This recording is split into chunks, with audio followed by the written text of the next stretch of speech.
Nimeona kwa mtandao lakini najiuliza wanapaki wapi.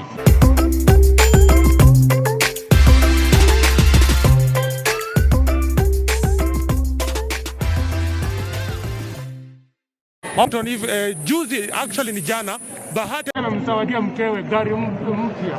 Wewe umeona hiyo gari kweli? Nimeona kwa mtandao lakini najiuliza wanapaki wapi. Kwa sababu banana hizo magari ni kwani wanafungua showroom.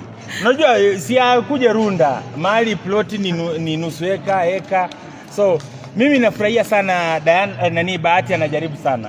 Kama kuna kijana ambaye anajaribu sana ni Bahati, lakini anafanya the wrong investment. Magari ya kwenda wapi?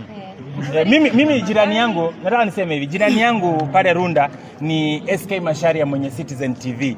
Na nikiangalia zile magari ambazo tunabishana mimi na yeye, SK Macharia yako na Range Rover ya Vogue na kuna Range Rover Sport.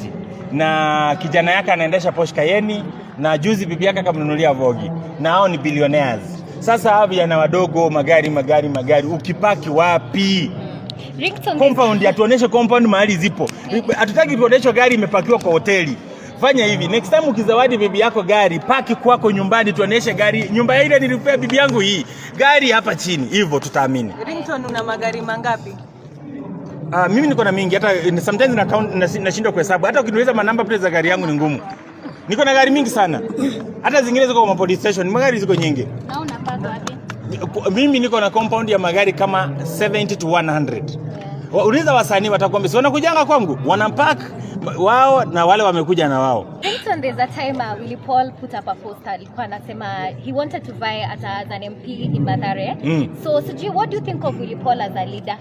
Willy Paul afadhali asimame kiti cha women rep. Willy Paul ni kiongozi mzuri sana wa Maslay Queen. Willy Paul hawezi ongoza chochote, anaweza ongoza Maslay Queen. Kwa sababu nawaonanga kila siku nikiona Willy Paul na msichana yellow kwa gari mpya. Kila siku Willy Paul tunakutana sana, ni kijana rafiki yangu sana. Lakini warembo naonanga Willy Paul ana change venye una change toothpick.